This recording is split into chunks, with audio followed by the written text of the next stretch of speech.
Setelah mendeklarasikan Ganjar Pranowo sebagai baca pres pada April 2023, elektabilitas Ganjar justru menurun. Dalam temuan lembaga survei Indonesia misalnya, tren penurunan terjadi sejak Mei 2023 dan kini elektabilitas Ganjar sudah disalip oleh Prabowo Subianto. Selain soal elektabilitas, koalisi penyokong Prabowo juga tengah menguat. Masuknya Partai Golkar dan PAN membuat koalisi Prabowo menjadi yang terbesar saat ini. Lantas, untuk membalikkan keadaan, apakah PDIP harus mengevaluasi Ganjar Pranowo? Haruskah PDIP mengganti Ganjar sebagai capres mereka?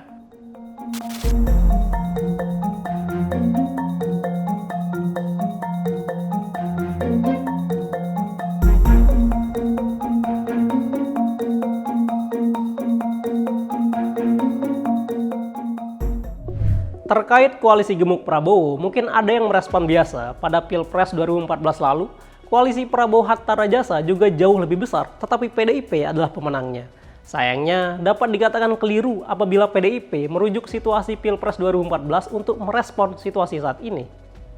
Alasannya sederhana dan sangat prinsipil, yakni perbandingan elektabilitas. Pada Pilpres 2014, popularitas Jokowi yang luar biasa bahkan turut mendongkrak elektabilitas PDIP.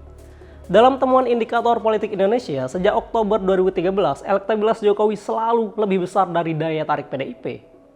Kembali mengutip survei indikator, elektabilitas PDIP yang semula hanya 16,6% melejit menjadi 24,5% setelah penetapan Jokowi sebagai capres pada Maret 2014.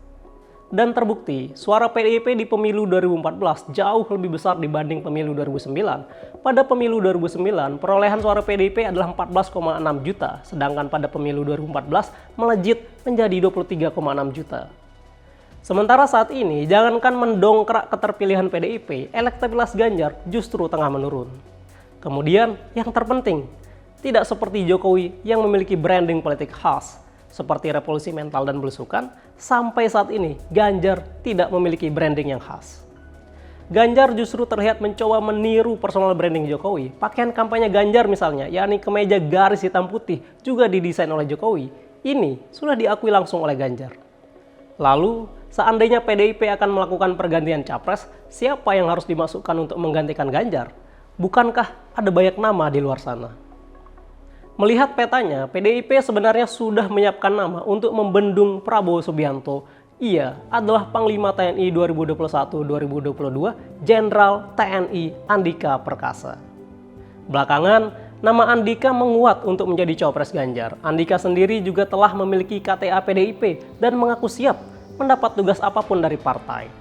Diangkatnya nama Andika sebagai cawapres Ganjar diduga kuat untuk melawan citra militer Prabowo. Kini, dengan stagnannya elektabilitas Ganjar, mengganti posisi Andika dari cawapres menjadi capres tampaknya layak dipertimbangkan. Andika adalah sosok segar. Citranya juga terpantau kuat dan populer.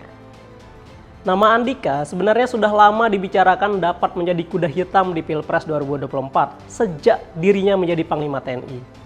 Kebijakan-kebijakan Andika yang tidak biasa ketika menjadi Panglima TNI dinilai sangat menarik dan progresif. Yang paling menyita perhatian adalah keputusan Andika mengizinkan keturunan anggota Partai Komunis Indonesia atau PKI untuk mendaftar menjadi anggota TNI. Kemudian, di bawah kepemimpinannya, Andika menghapus tes keperawanan bagi calon Korps Wanita TNI atau KOWAT TNI. Sekiranya mudah membayangkan, jika benar-benar maju sebagai capres PDIP, Andika pasti di-branding sebagai sosok militer yang progresif dan humanis. Jadi, bagaimana menurutmu? Apakah PDIP perlu mengganti Ganjar Pranowo dengan Andika Perkasa? Berikan pendapatmu. Terima kasih kepada teman-teman Pintar Politik yang sudah menonton video kali ini. Jangan lupa like, share, dan subscribe channel YouTube Pintar Politik TV. Dan nantikan video-video kami selanjutnya. Terima kasih.